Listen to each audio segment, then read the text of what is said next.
So guys, it's been almost 2 months since my last video. Everyone's been asking where I've been, and to be honest, I just felt really unmotivated to make videos. I felt like everything was getting repetitive, and I just felt like no one was really enjoying the videos that much anymore. There's also been some other personal reasons why I haven't been uploading. However, I do want to return. If you guys want me to make videos again, let me know by giving this video a like. And if you don't want me to make videos again, just be honest and dislike the video, because I'm not sure if I should continue. Anyway, this is my first video back, and if you are new here and you do enjoy this video, make sure you subscribe. Anyway, let's get straight into this video. So you guys may know that a mod was made so you can play season 1 again. This is the actual OG season 1, and you can load into game, and you can do a lot of other things as well, such as destroy builds, and it basically works how season 1 used to. Now, a lot of people have had questions about this, and there may even be some things that you've been wondering. So we're going to be doing a season 1 Mythbuster video. Now again, if you guys want to see more, make sure you give it a like, and I've also got some Among Us videos that might be coming out soon as well. Anyway, let's get straight into the first myth.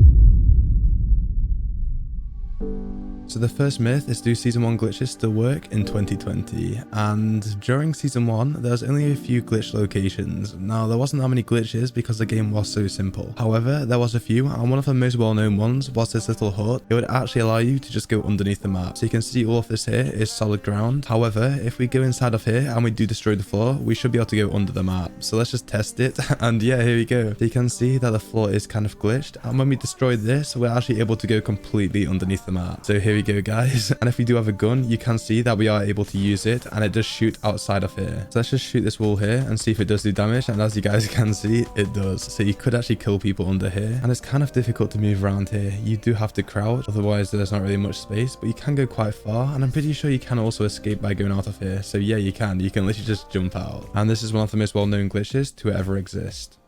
So the next myth is, how far does the Zapatron shoot? Now, I did a video all about the Zapatron a few months ago, and everyone was really curious about it. Some people were asking how far it shoots, and to test this, you can see we do have it in game again. Now, you can see it can obviously shoot over there, no problem. And let's try and go a bit further, and let's see what the distance is. So this tree's a little bit further. You can see that it just easily destroyed that. And this one's quite a lot further. So there's probably some guns in the game that don't really reach that far, and it has no problem. Now we're going to go a little bit further again. So let's shoot this one, and again it's already destroyed. So now this one's quite far away. Let's shoot it and let's see if it can reach. And yes, it can. Now this one's even further, and it's just slowly getting further away. So okay, I didn't actually expect it to reach that far. Now let's try and shoot one of these ones, and okay, did it not reach?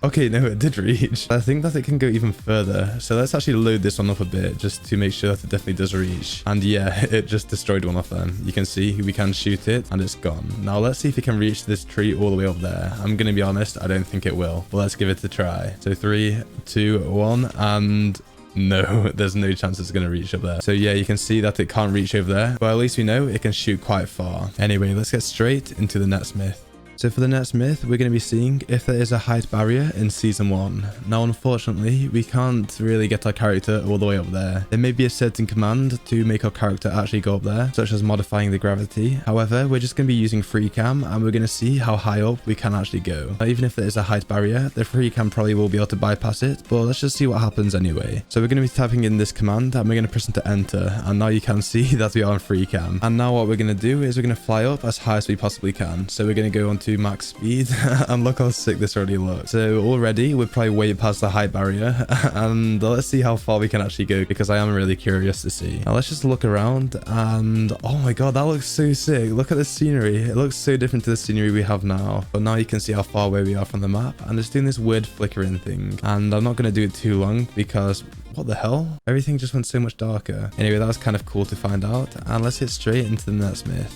So the next myth is, will God mode stop you from dying in death barriers? So as you guys know, back in season 1, you were able to die by touching the water. Now, because we do have a modded version of season 1, we can actually use a God mode command. So we're just going to type in God, and now we're in God mode, we shouldn't take any type of damage. Now, just to prove this, I'm going to shoot myself with a rocket, and as you guys can see, we took no damage whatsoever. And what we're going to do now is we're going to go to the water, and we're going to see what happens when we fall into the water. Are we just going to instantly die, or will we be able to walk on the water? So let's see what happens. So I can't be bothered walking all the way there, so I'm just gonna super run. And here we go. So now we're gonna jump into the water, and let's see what actually happens.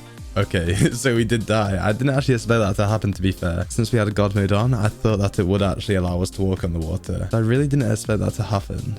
So the next myth is, can you send friend requests in the lobby? So a lot of people ask this question, and you can see that if we press into our friends list, we just have loads of big YouTubers. Now if we press into add friend, we're going to see what happens. So let's try adding retaliate, and when we press it, nothing happens by the looks of it. Now I'm actually going to try adding my alt account, so let's just try that. Obviously it's not going to work, but let's just see what happens. And yeah, you can see it doesn't get added to the friend request list, and it's not even on here either. Now another question was, what happens if you try joining someone else in season 1? So we're going to just press into a random person, and you can see that we don't have the option. Even if it was modified to say online, I still don't think it would work. So unfortunately, it's not currently possible to join people in season 1. There is a way to join people in the lobby, but there's not really any point. And as well as that, there's also a way to join people in game. However, that's not been made public, and it probably never will be. But let's just hope that one day it does. Anyway, let's get straight into the next myth.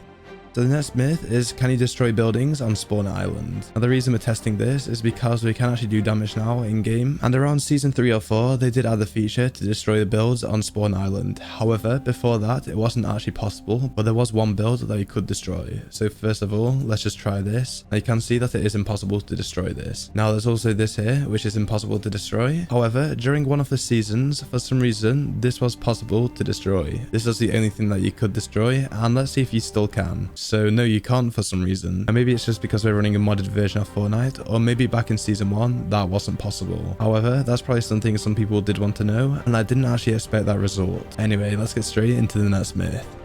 So for this next myth, we're going to see what the maximum FOV is on Fortnite Season 1. So you're going to see, if we go into the command console here, we can type in FOV 90. And when we do FOV 90, you will see that it will increase our FOV slightly. I think the default one is FOV 80. So what we're going to do is we'll just land, and let's see what happens if we type in something ridiculous like FOV 1000. So here we go, guys. We've just landed, and now we're going to do FOV 100. So here we go, and it's already starting to look really sick. Anyway, we're not going to go up slightly anymore. Now we're going to go up quite a lot. So going to do FOV 200, and oh my god, it's literally turned the screen upside down. I've done this before, and I don't know why it does this, but it literally goes upside down. Now let's do FOV 400 and see what happens. So here we go, and what the hell? So when you do FOV 400, it zooms in again. Now I'm pretty sure if we do something ridiculous like FOV 1000, it's just going to completely glitch out. So let's do FOV 800 and see what happens. Okay, so we just done FOV 800, and it's kind of gone back to normal. I'm not sure if it's exactly the same, but everything's so sensitive now. So let's do FOV 2000 this time, and oh my god, it looks terrible. Right, now we're gonna do FOV 8000. Okay, so you can see we've done FOV 8000.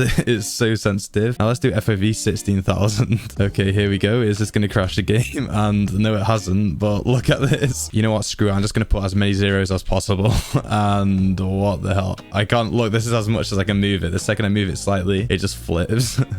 So let's go back to FOV 80. Okay, so that was weird, and I don't know why that happened. That's pretty much all for this for today's video, and just before we end it, I want to show you something cool. So Polaris 1.0 just got released whilst I was recording this video. Now this is what allows you to load into Fortnite Season 1, and you can see now if you go inside of the inventory, we've got so many weapons that we can choose from, and some of these are some secret developer weapons. You can see we also have some really weird ones like this one here. Now we can equip these, and I'm pretty sure once we equip them, we can actually use them. So yeah, you can see that we've got this one here, and I'm not sure where this one is from. However, there's some really weird developer ones. If you guys do want me to do a video showcasing and using all of these secret developer weapons, make sure you let me know by liking the video, and make sure you do subscribe so you don't miss out on that video. And just look how many weapons there are. Like, we've got some dynamite type thing here, and then we've also got something called Test God Gun. Now I'm not going to use that just yet. We'll use that in next video. Anyway, I'd just like to say a huge shout out to the Polaris team. They keep on working on this, and they've even got building working now, which is like the final big thing that they needed to get working. So you can see if we press into F1, we've actually got walls, and we can build, which is insane. And we've also got ramps and stuff as well. So I'm just so excited about the progress of this, and a huge shout out to the Polaris team. I will link the Discords in the description, so make sure you join the Discord server. And again, make sure you do subscribe to this channel so you don't miss out on all of the new features that get added to the game. And as well as that, my next video will probably be using all of the developer weapons. Anyway, I've finally returned back to YouTube, and I've got a lot of insane videos planned. So I'm really excited for that, and I'll see you guys in the next one. Goodbye.